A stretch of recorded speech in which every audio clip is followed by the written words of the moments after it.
C'est une question qui est très importante et très forte, parce que la liberté a toujours été quelque chose, avec le recul, qui m'a poussé à danser finalement. Ce désir de sortir des sentiers battus ou des contraintes. Mais là où la liberté est parlante, c'est que dans mon expérience, je me suis aperçu que les gens qui avaient une expérience, je dirais, une ouverture d'esprit, exprimaient une liberté beaucoup plus sincère et honnête. Je dirais que dans la liberté du corps, le mensonge n'est pas possible.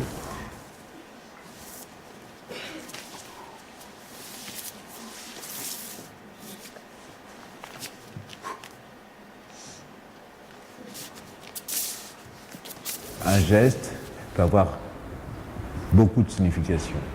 Un geste qui est dirigé sans un sens, sans une envie, ce qui n'est pas habité, il sera vide, il sera juste esquissé, il restera au niveau de la forme et non pas du fond.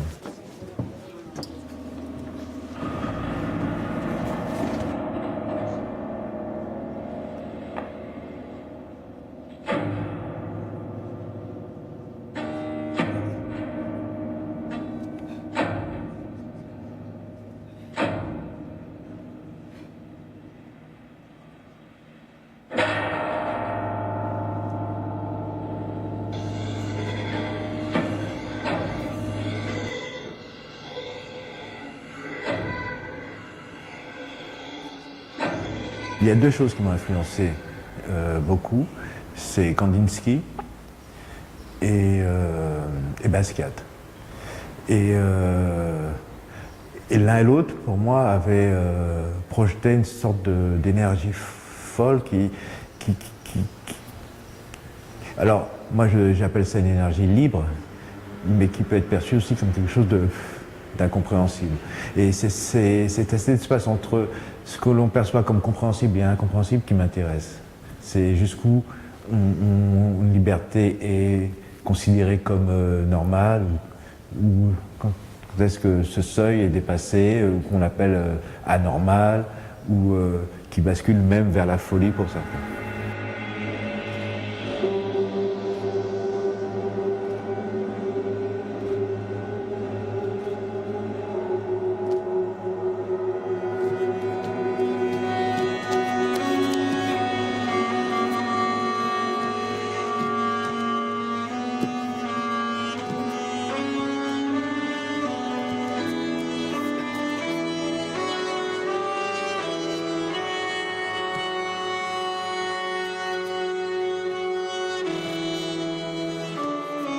La thématique est celle de la résistance, d'aller au bout de ses convictions jusqu'à l'épuisement ou la mort. Mais quelle trace cela laisse dans les mémoires de ceux qui succèdent? Nous sommes partis de l'histoire de Louis Delgrès, qui était un soldat de l'armée française à l'époque de l'esclavage, et qui s'est soulevé contre les troupes napoléoniennes pour justement défendre la liberté. Mais alors que nous reste-t-il de ces combats? Et moi j'interrogeais surtout la manière dont un homme, un être humain de toute manière, homme ou femme, se présente face à un choix qui n'engage pas simplement une opinion, mais qui engage vraiment son corps, c'est-à-dire sa vie.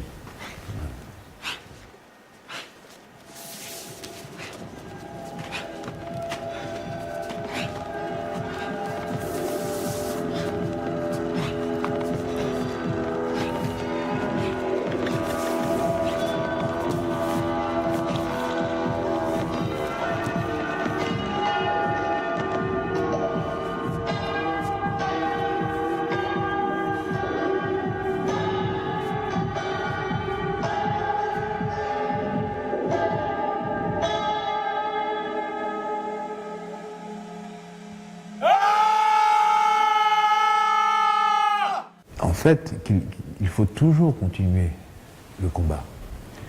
On ne peut pas s'arrêter sur le fait de défendre une cause et de se dire, bon, ça y est, c'est acquis, on a compris qu'on maintenant la liberté c'est important, la soumission c'est pas bien. Non, puisqu'on le voit dans les événements actuels, et même maintenant ça touche le cœur de l'Europe, qu'il y a encore des combats très très très importants à mener, justement au niveau de la liberté. Parce qu'on nous parle de certaines libertés d'expression, mais laquelle? Quelle est celle qui passe finalement? Est-ce que c'est instrumentalisé? Quelles sont les voix qui portent? Il y a beaucoup de voix qu'on n'entend pas, qui ne sont pas portées et qu'on n'entend pas.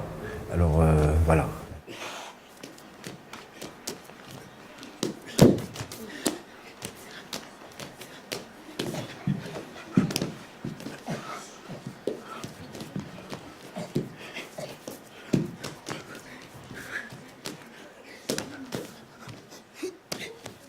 Moi, j'ai toujours pensé la danse comme étant un acte citoyen. C'est-à-dire qu'on peut la penser en tant que divertissement, mais fondamentalement, la danse est un moyen vraiment qui permet un questionnement avec un certain recul, puisqu'il n'y a pas les mots qui peuvent avoir des sens incompris ou mal compris. Le corps, comme je le disais, a une vérité, un langage qui est lisible par le plus grand nombre et qui permet cette liberté de lire ce que l'on veut voir, ce que l'on ressent.